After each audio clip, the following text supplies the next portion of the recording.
और चलिए सीधे इस वक्त की बड़ी खबर का रुख कर लेते हैं। जयपुर एयरपोर्ट पर एक बड़ा हादसा टल गया है। हवा में हुआ विमान का इंजन फेल। जयपुर एयरपोर्ट पर कराई गई है फ्लाइट की इमरजेंसी लैंडिंग। इस वक्त की बड़ी खबर आपको बता रहे हैं। जयपुर से कोलकाता की फ्लाइट का ये पूरा मामला है। इंडिगो की फ्लाइट संख्या 6E784 का ये पूरा मामला है। जयपुर से शाम 6:15 कोलकाता जाती है फ्लाइट। आज संचालन कारणों के चलते फ्लाइट को लेट कराया गया था।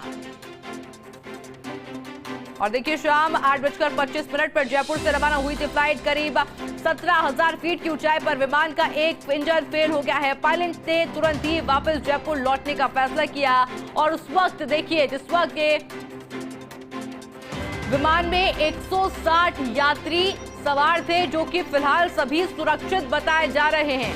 ये बड़ी खबर इस वक्त की आपको दे रहे हैं जयपुर एयरपोर्ट से, जहां पर जयपुर एयरपोर्ट पर एक बड़ा हादसा होते होते टल गया है, क्योंकि हवा में विमान का एक इंजन फेल हो गया है जयपुर एयरपोर्ट पर। इसके बाद इमरजेंसी लैंडिंग करवाई गई है। हालांकि देखिए जानकारी के अनुसार 160 यात्री उस वक्त विमान में सवार थे। हालांकि सभी बिल्कुल सुरक्षित बताए जा रहे हैं। जयपुर से कोलकाता की फ्लाइट का ये पूरा मामला है। इंडिगो की वो फ्लाइट थी। जयपुर से शाम 6:15 पर कोलकाता ये फ्लाइट जाती है और आज संचालन कारणों की वजह से फ्लाइट लेट चल रही थी।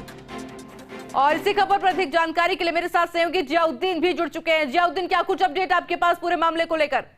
आइए देखिएगा कि अपने आप में एक बड़ी खबर है। जो इंडिगो की फ्लाइट थी जो जयपुर से कोलकाता जा रही थी, 8:25 पे ये फ्लाइट उड़ान भरती है, लेकिन जब 17,000 फीट की ऊंचाई पे या कहा जाए कि तो पहुंचती है तो तब इसका एक इंजन फेल हो जाता है। ऐसे के अंदर पायलट की तरफ से एटीसी को तो सूचना दी जाती है और इमरजेंसी लैंडिंग की परमिशन मांगी जाती है। पायलट के सूझबूझ से जयपुर एयरपोर्ट के ऊपर वापस इस विमान को लाया जाता है और सुरक्षित लैंडिंग कराई जाती है। और ऐसी सबसे अहम बात ये थी कि इस विमान के अंदर 160 यात्री थे और जिस वक्त ये अनाउंसमेंट हुआ तो एक बार तो वो चक्के रह गए, पूरी तरह से घबरा गए, लेकिन जब सुरक्षित लैंडिंग हुई विमान की तब जाके सभी ने राहत की सांस महसूस की। जी जियाउद्दीन, पर अक्सर देखा जाता है कि फ्लाइट उड़ान भरने से पहले उसकी अच्छे से चेकिंग की जाती है। इंजन की बात कर लीजिए, सीट्स की बात कर लीजिए, कहीं कोई कमी तो नहीं है। ऐसे में किसकी लापरवाही समझी जाए?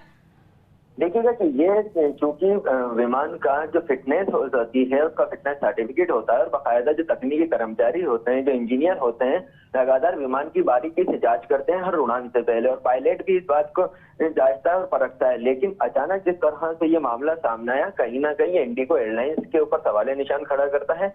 जिस तरह की ये घटना हुई है उसके बाद ये सवाल उठता है कि क्या जयपुर से उड़ने वाले विमानों की रूटीन के अंदर चेकिंग की जाती है या नहीं की जाती।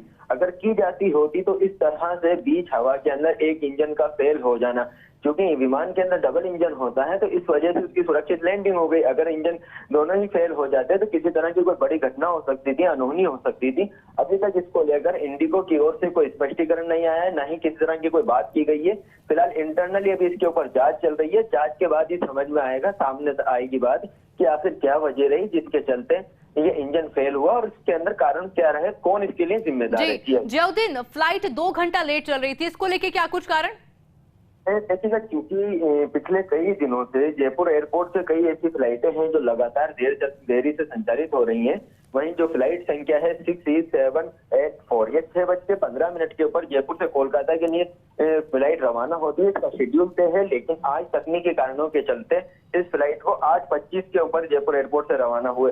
तकनीकी कारण क्या थे इस बारे के अंदर एयरलाइंस की ओर से साफ नहीं किया गया। आखिर क्या वजह थी जिसके चलते इस फ्लाइट को लेट किया गया। अगर तकनीकी कारण कहीं विमान में कुछ खराबी सामने आई थी तो वो सबसे अहम बात है कि अगर विमान में तकनीकी खराबी थी फिर उसके बावजूद इसको उड़ाया गया और उसके बाद इंजन फेल हो गया, तो कहीं ना कहीं एक सवालिया निशान खड़ा करता है इंडिगो की कार्यशैली के ऊपर। अब इस पूरे मामले को लेकर देखना ही है कि डीजीसीए की ओर से क्या कार्रवाई की जाती है, क्या रिपोर्ट मांगी जाती है और किस तरह की कार्रवाई इसमें होती है। जी बिल्कुल जियाउद्दीन, नजर बनाए रखिएगा कि क्या कुछ कार्रवाई की जाती है।